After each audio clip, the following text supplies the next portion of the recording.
In C, we have to be aware of a distinction the language makes between what it calls declarations and definitions. In common speech, we usually always talk about declaring variables and defining functions, but there's actually a distinction between declaring variables and defining variables, and declaring functions and defining functions. Properly speaking, a declaration is just a piece of code that tells the compiler, hey, there's this thing with this name, and here's what type that thing is. A definition, in contrast, actually tells the compiler, hey, create this variable or create this function. And to add to the confusion, it turns out that any definition in code always doubles as a declaration. However, there is such a thing as a declaration which is not also a definition. And that's why this distinction is important. And by the way, if you're thinking this distinction of terms, declaration and definition, if it sounds lame to you, it really doesn't make any sense. They might as well have called a declaration a definition and a definition a declaration. It would have made just as much sense, which is not much sense at all. In any case, I'm laying out these terms so I can talk about the syntax for function declarations. A declaration, again, simply alerts the compiler that, hey, there's this name, and here's what type of thing that name refers to. So a function declaration simply alerts the compiler that, hey, there's this name which refers to a function which takes parameters of these types and returns such and such type of value.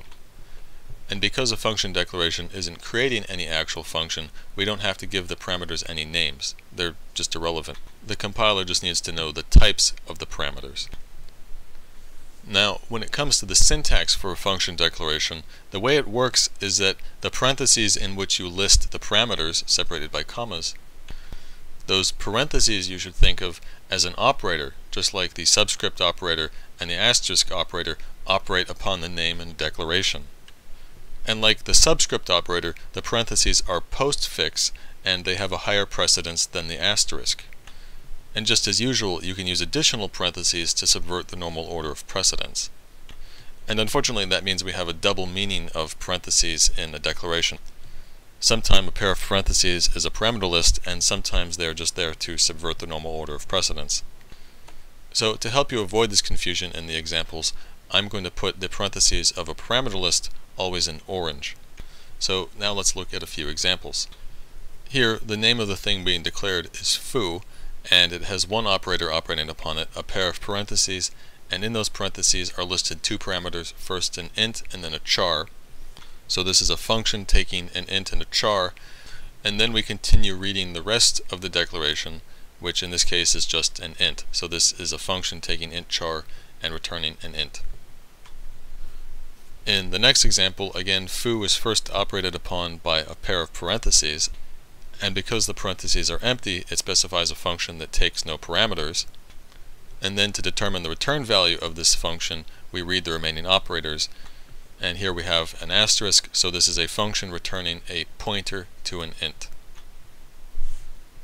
In this example, we have parentheses surrounding the name, so first we do everything inside the parentheses, and the pair of parentheses, the orange parentheses, representing an empty parameter list, they have a higher precedence than the asterisk, so this is first a function which returns a pointer, and then we read the subscript operator.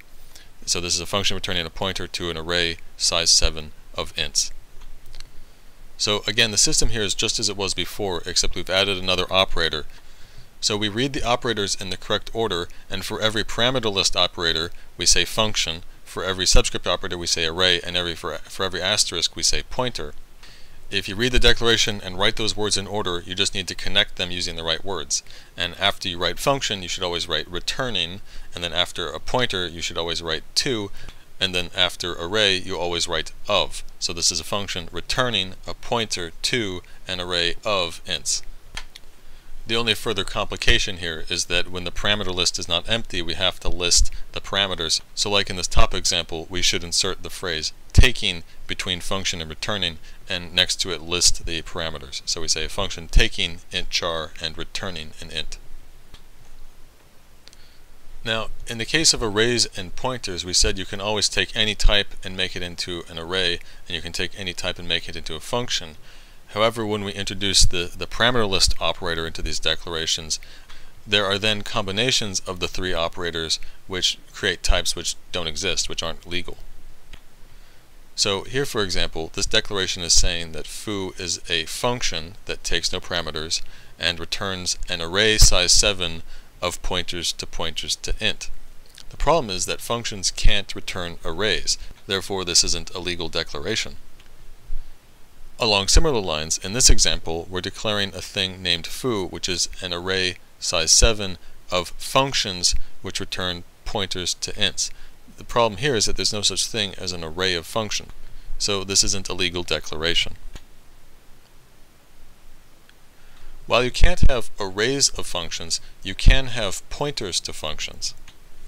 As you would expect, a pointer to a function is a pointer value that represents the address of some function code somewhere in memory.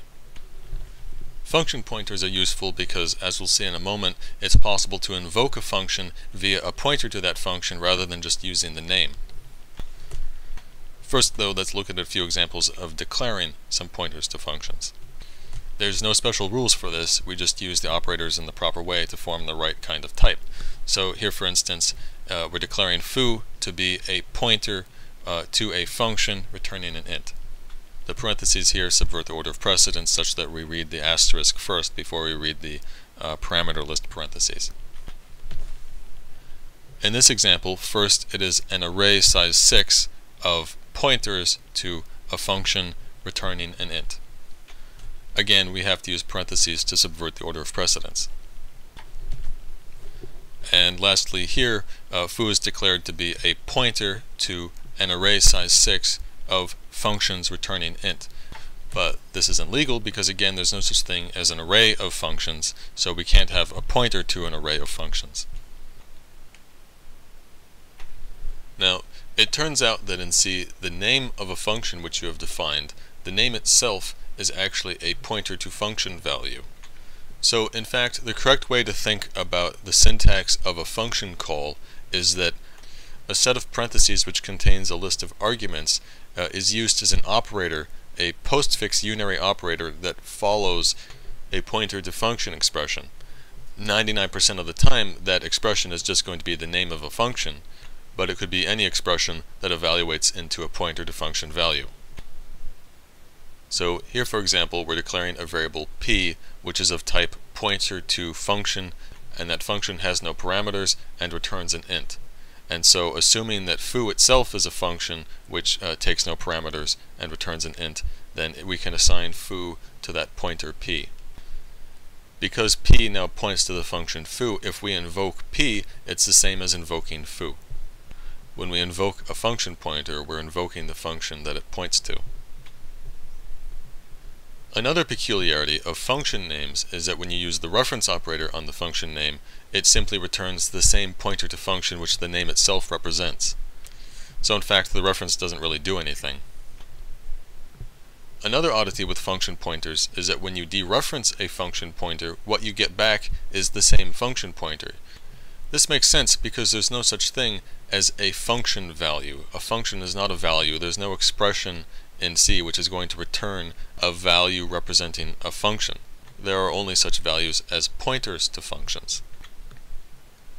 So here, for example, when we declare our function pointer p, we can assign it the pointer to the function foo by dereferencing foo, because the dereference of foo just returns the same value represented by foo itself, the same function pointer. Similarly, when we then use p to invoke the function, if we dereference p first and then invoke it, well, the dereference just gets back the same pointer value that p contains, so it's effectively pointless and just invokes the same function. Now, there are such things as pointers to functions and pointers to functions and so on ad infinitum. But when you invoke a function, it has to be on a pointer to a function, not a pointer to a function, or pointer to pointer, or any more degrees of pointing. It has to just be one degree of pointing. So here, for example, we again have our function pointer p, which we assign the function foo. But now also we create a variable p2, which is a pointer to a function taking no arguments and returning an int. And we assign it the reference of p, so now p2 points to p. If we try to invoke the function that's pointed to by the pointer pointed to by p2, we can't just directly invoke p2. the compiler will reject this. Instead, we have to first dereference p2 to get back the function pointer it points to, and then we invoke that.